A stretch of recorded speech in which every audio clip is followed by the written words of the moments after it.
नमः। श्री गणेशाय नमः।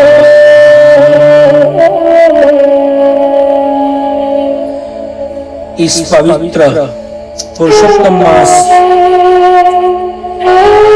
की पावन संध्या में आप सभी का स्वागत है। सभी सर्वेंद्रिय को पावन करने वाले शैव शाक्त देवी और गणपति भक्तों को और परम वैष्णव भक्तों को हृदय में विराजमान ठाकुर जी को मेरा साष्टांग वंदन और प्रणाम। आज से शुरू हुए पुरुषोत्तम मास में सभी ने व्रत प्रारंभ किया ही होगा, लेकिन ये व्रत तब जब इस पुरुषोत्तम मास में क्यों है और ये सभी का मूल कहां पे है, ये जानना और उसके बाद कुछ कार्य करना बहुत ही फलदायी है। वैसे शास्त्र में बताया गया है, मूढ़ो वदति विष्णाय बुधो भवति विष्णवे वयोर विषमं पुण्यं भावग्राही जनार्दन। भगवान तो भाव को ही देखता है। जिसको संस्कृत नहीं पता है वो विष्णाय बोलता है, हालांकि वो गलत है। मूल तो विष्णवे बोलना चाहिए, लेकिन प्रभु तो भाव मूलतः देखते हैं। कोई बराबरी करता है, मैंने पास्ट रखा तो आप भी रखे, ये नहीं है। आपने मूलतः प्रभु के अंदर निष्ठा इस तरीके की रखी है। मंदिर में जाते हैं लेकिन प्रभु की मूर्ति तुमने देखी नहीं। बाहर आकर कोई पूछे प्रभु ने क्या वस्त्र धारण किए, प्रभु की माला कौन से रंग की थी, पता नहीं। यही बात पुरुषोत्तम मास में हमें ग्रहण करनी है। भक्ति करे भाव से करे, दान करे भाव से करे। और मूलतः ये पुरुषोत्तम मास है क्या, ये तो जाने। हमारा ये सनातन धर्म मूलतः वैज्ञानिक रूप से बना हुआ है, और उसको जानने के लिए वेद, वेदांत, उपनिषद, पुराण को जानना जरूरी है। वेदों में भी वेदांग यानी शिक्षा, कल्प, व्याकरण, निरुक्त, छंद और ज्योतिष, ये सब विषयों को भी गाढ़ और गूढ़ तरीके से बनाया गया है। और इस गूढ़ विषय में ही ज्योतिष के द्वारा जो काल गणना होती है उसमें कोई भेद रह जाता है। उसमें कोई सूर्य और चंद्र के बीच में कोई गणना की अवधि में कोई समय चूक रह जाती है, उससे ये अधिक मास बनता है। मूलतः हमारे यहाँ 2 मास प्रचलित है, सूर्य मास और चंद्र मास। सूर्य मास में 365 दिन 6 घंटे 9 मिनट और 9 सेकंड है। उसके सामने चंद्रमास में 356 दिन 8 घंटे 48 मिनट और 24 सेकंड है। उन दोनों बीच में 11 दिन का तफावत रहता है, और ये 11 दिन को जब हम मिलाते हैं, जोड़ते हैं, तो 3 साल पर हमें एक मास या महीना प्राप्त होता है। हर 3 साल हमें एक महीना प्राप्त होता है। और यदि साल की परंपरा को देखें तो हर स्थान पर साल अलग अलग तरीके से शुरू होता है और अपना एक अलग अलग साल का महत्व भी है। चैत्र से शुरू होता है, कार्तिक से शुरू होता है, आषाढ़ से शुरू होता है, लेकिन सब मास में अपनी राशि सूर्य ग्रहण करके बैठता है। लेकिन जिस मास में सूर्य अपनी राशि ग्रहण नहीं कर सकता, उसमें संक्रांति उसे भी अधिक मास कहता है।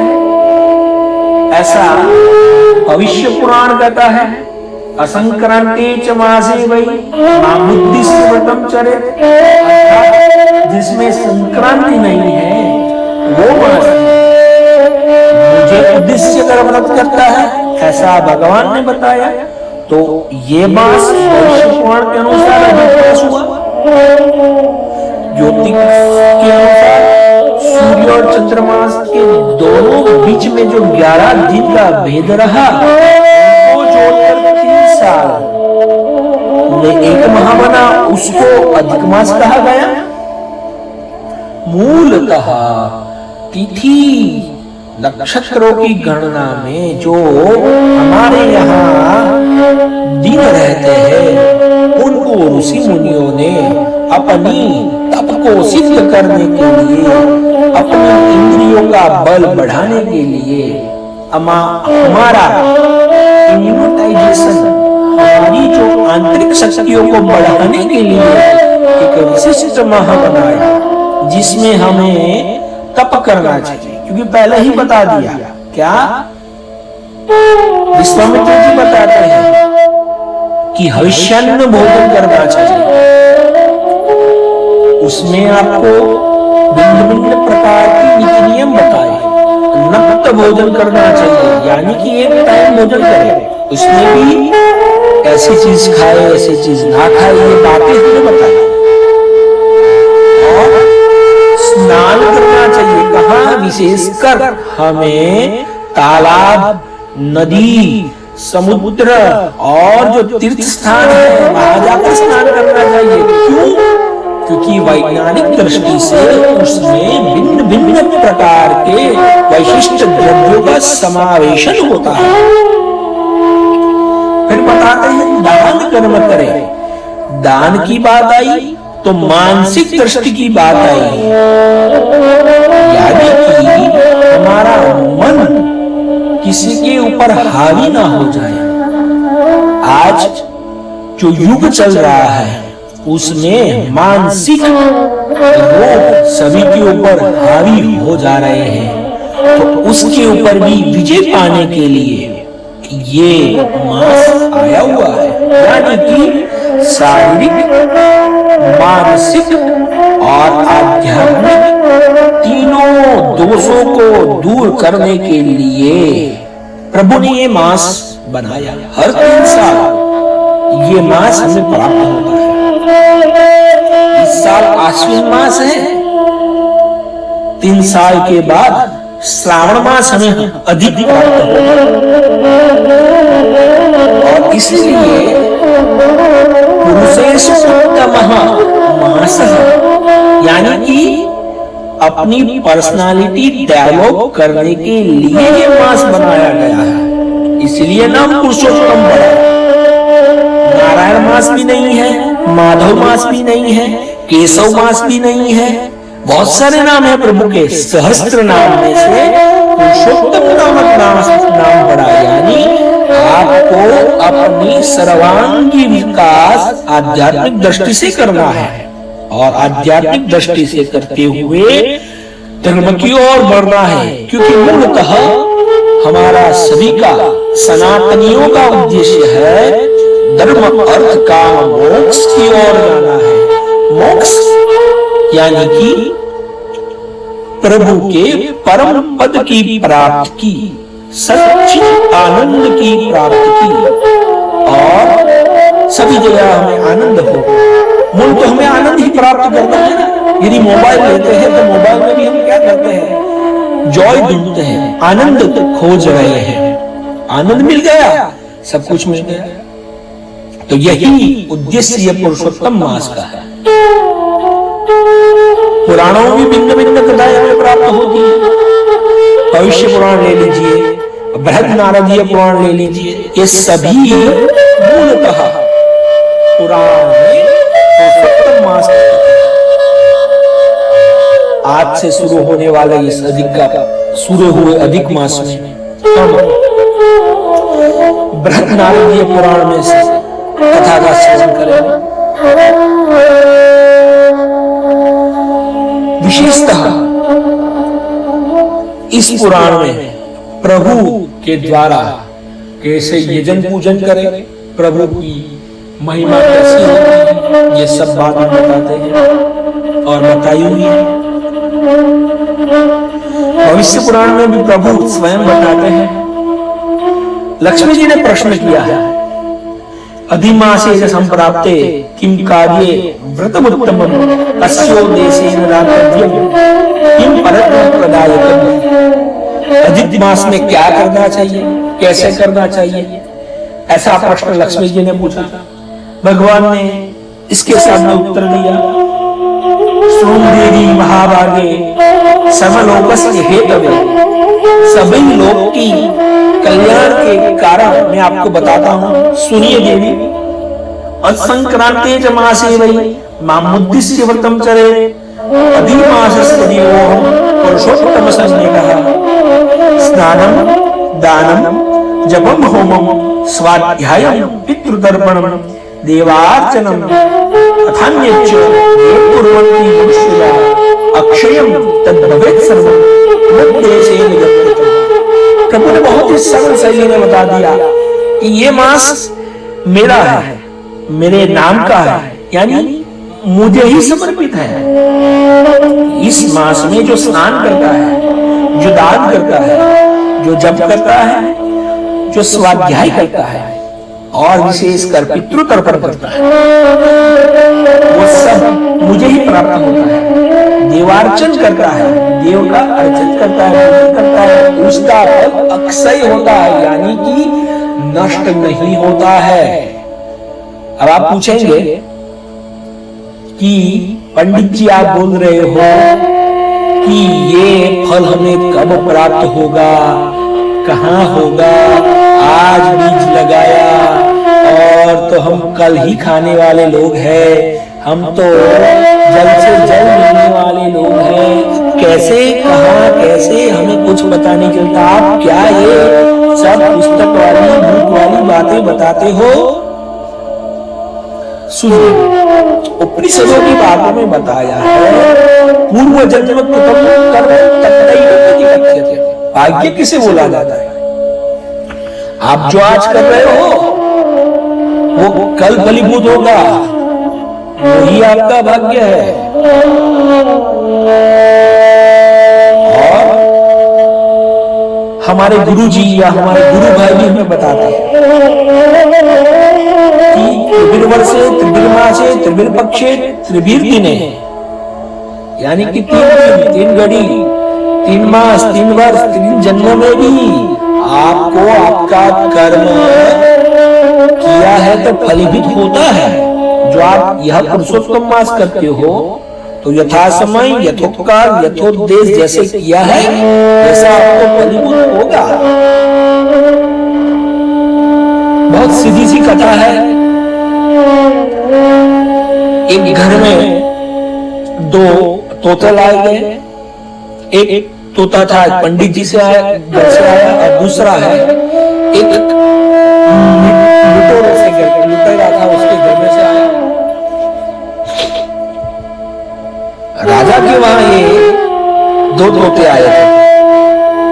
तो राजा जब घर में महल में जाता था तब एक तोता था, बोलता था काटो, पकड़ लो, लूट लो, और दूसरा तोता था वो उसके सामने बोलता था स्वागत है, आसन लीजिए, तिलक कीजिए। दोनों को जो स्वभाव में भेद था, तब राजन ने राजपुरोहित को बुला के पूछा, ये क्या हुआ?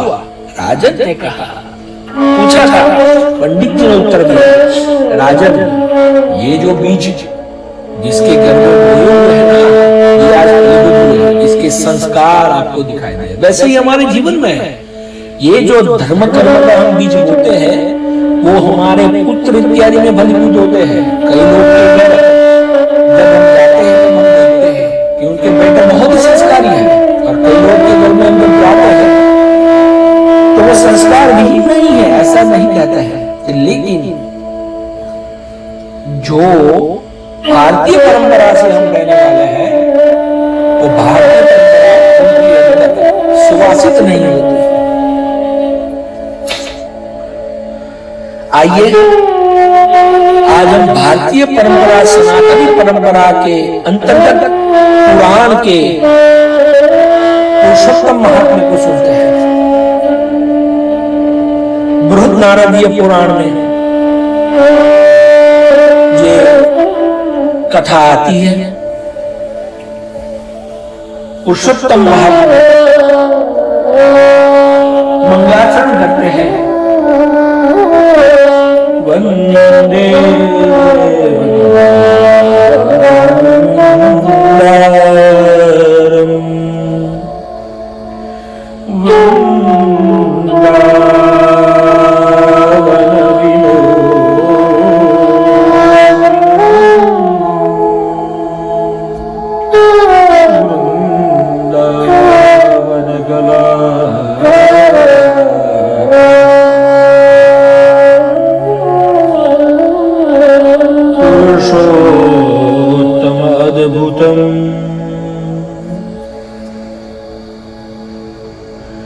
अलौकिक पुरुषोत्तम को मैं प्रणाम करता हूं, जो कल्प से फल देने वाले हैं और वृंदावन में आनंद करने वाले हैं, और सभी कलाओं और सभी गोपियों के जो नाथ हैं, उनको हम नमस्कार करते हैं।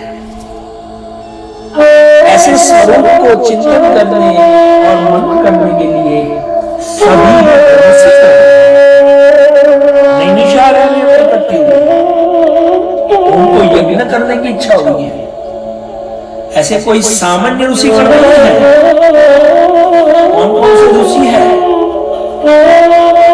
पिप्पलायन, सुमति, काश्यप, जाबाली, भृगु, अंगिरा, वामदेव, तीक्ष्ण, सरभंग, पर्वत, आपस्त, मांडल्य, अगस्त्य, सतीधर, ऋभु, कपिल, दैत्य, गौतम, बुद्धल, ये ऐसे बहुत सारे ऋषि अपने शिष्यों के साथ वहां पर इकट्ठे हुए हैं। वो भी अपने वेदों में पारंगत है।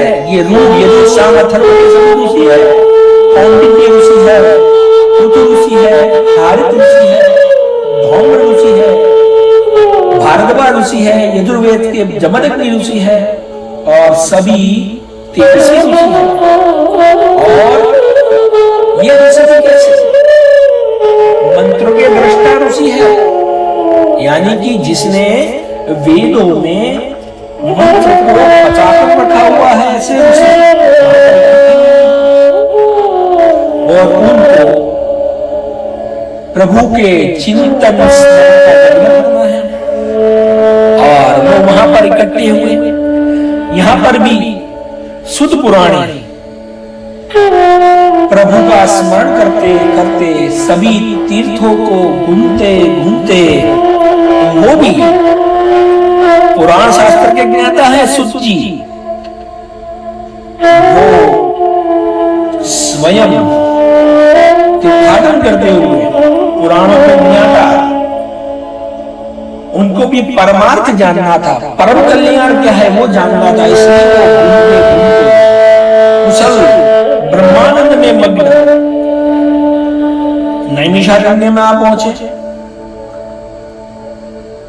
ऊर्ध्व तिलक किया हुआ है, और अलौकिक शंख चक्र गदा वाले चिन्ह जिन्हें धारण किए हुए हैं, गले में तुलसी की माला धारण की हुई है, जटा है, और भगवान सूत जी वहां पर आए और आते ही सभी ऋषियों ने उनको नमस्कार किया। नमस्कार कर उनको आसन प्रदान किया और आसन प्रदान करके ऋषियों ने प्रश्न करा, हे सूत जी, हम भिन्न भिन्न प्रभु की जो लीला है उनको श्रवण करना चाहते हैं, क्योंकि आपने स्वयं उनकी कथा आपके वंशजों के पास से सुनी हुई है।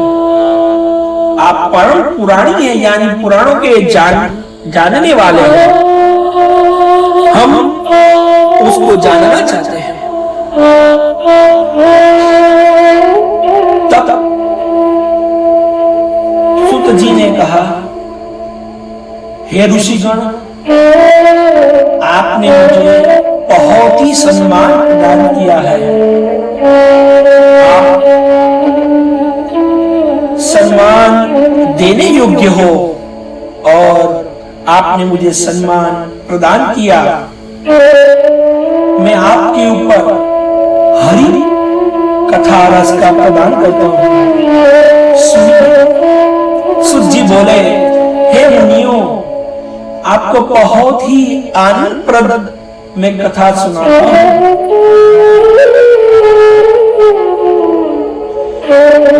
एक बार मैं सभी तीर्थों को घूमते घूमते पुष्कर तीर्थ गया, वहां स्नान इत्यादि किया, तर्पण इत्यादि किया। फिर मैं गंगा के किनारे गया, वहां भी तर्पण किया। फिर काशी गया, काशी में भी सभी को तुष्ट पुष्ट किया, यानी कि तुष्ट पुष्ट किया। कृष्णा गया, बैनी गया, वहां से गंडकी की ओर गया, वहां से धेनुमती के पवित्र क्षेत्र में गया और सरस्वती क्षेत्र में पहुंचा। वहां पर मैंने रात्रि निवास किया।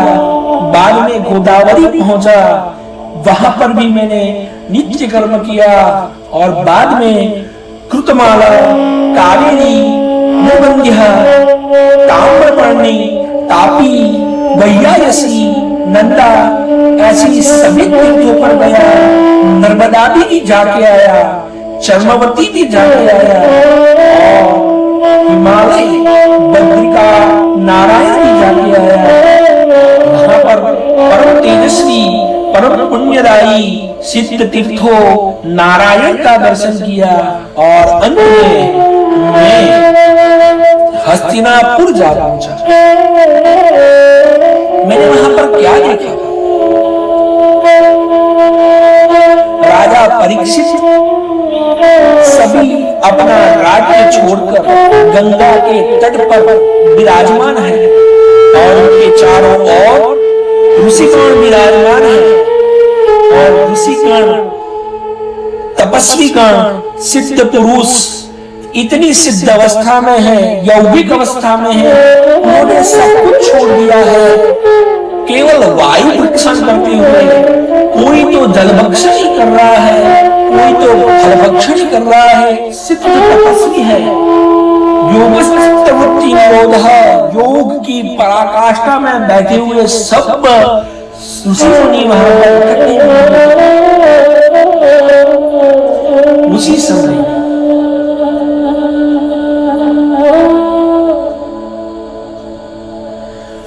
परम तेजस्वी और परम भागवती सुखदेव जी वहां पर आए और सुखदेव जी जो ज्ञान की पराकाष्ठा में पहुंचे हुए हैं, उनका जो तेज है वो तेज कैसा था? ज्ञान की पराकाष्ठा का तेज, यानी जैसे उनकी चारों ओर सूर्य चमकता हो और सूर्य का तेज चमकता हो, ऐसा दिखाई दे रहा था। जो मूढ़ लोग थे उन सभी ने उनकी हंसी लगाई। स्त्री और बालक उनके पर हंस रहे थे कि ये पागल आया, पागल आया, लेकिन वो अपनी तपोवस्था में इतने सज्ज थे कि वो बहुत ही उनका आता देख सभी तपस्वी लोग खड़े होकर उनको आसन पर और सभी सिद्धगण और परीक्षित उनके चारों ओर बैठ गए। उसका आगमन में प्रभु ने यहाँ श्लोक बोल दिया, तपोपविष्टो भगवान महामुनि व्यासात्मजो ज्ञान महाब्धि चंद्रमा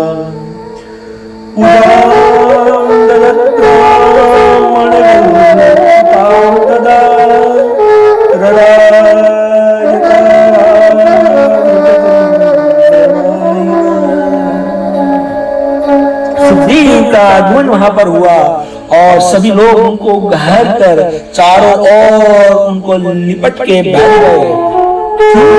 क्योंकि ज्ञान की लालसा पुरुषोत्तम प्रभु की जो दिव्य तेज है, पुरुषोत्तम प्रभु का जो महात्मा जानना था और उसके लिए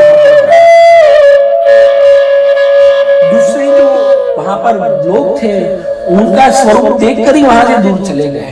हमारे जीवन में भी ऐसा ही है कि प्रभु का मूल जो रूप है उनका महात्म्य हम जानते नहीं।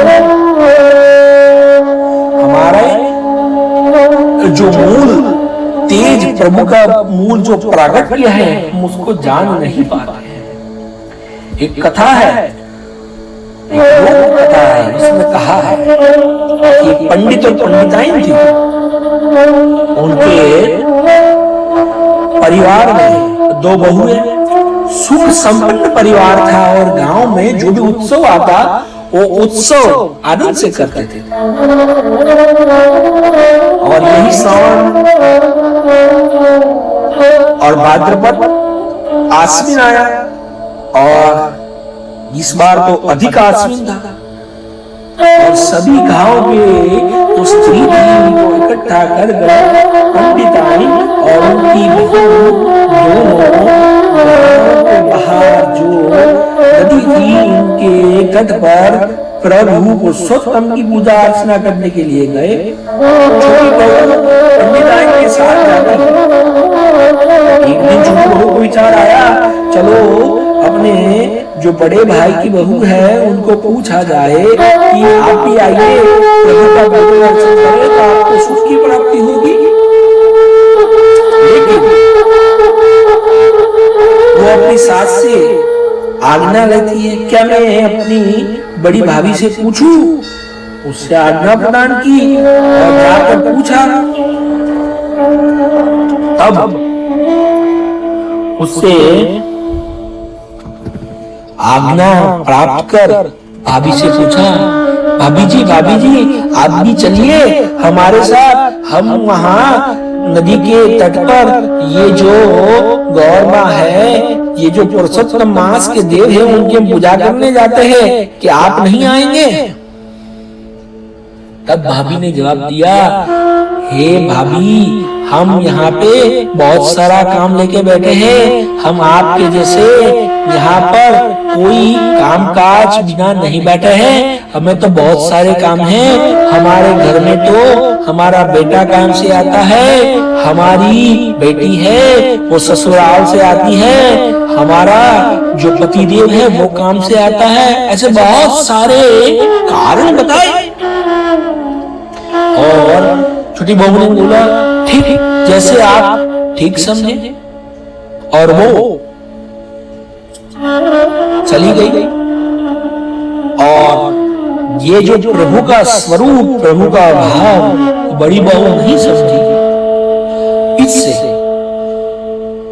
जितने भी कारण बताए थे उस कारण का विरुद्ध होने लगा।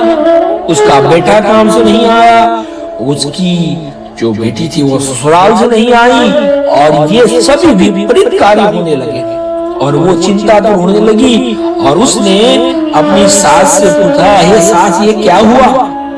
तब उसने बोला, ये तूने शायद ये पुरुषोत्तम मास में प्रभु का व्रत नहीं किया है, इसलिए ये तुझे दुख प्राप्त हुआ। उसने सोचा कि मैं भी ये व्रत करके देखती हूँ। उसने दूसरे दिन से व्रत करना शुरू किया। वो भी सभी लोगों के साथ नदी के तट पर जाती है, वहां जाकर प्रभु का पूजन अर्चन करती है, प्रभु के प्रार्थना करती है और वापस आती है। और उसको जो भी दोष लगा था, जो भी उसको कष्ट हुआ था, उसमें से मुक्त हो जाती है। बात बहुत छोटी है, लेकिन हमारे जीवन में भी यही चर्चा चलती रहती है। कोई कहता है कि प्रभु का स्मरण करे, कोई कहता है कि प्रभु का चिंतन करे, कोई कहता है प्रभु का दान करे, लेकिन ये संभव नहीं रहता है, क्योंकि ये सब है वो हमारे समय की बात है। हमारे पास ये नहीं है, वो नहीं है, ये सब चिंता हमारे जीवन में रहती है। तो हमें भी ये प्रभु का स्मरण चिंतन करना है और प्रभु का इस मास में यथोचित पूजन करना है। इसके साथ हम आज का प्रथम अध्याय और कथा प्रभु के चरणों में अर्पित करते हैं। जय जय श्री बृहद नारदीय पुराण सुकागमो नाम प्रथमोऽध्यायः। श्री पुरुषोत्तम भगवान की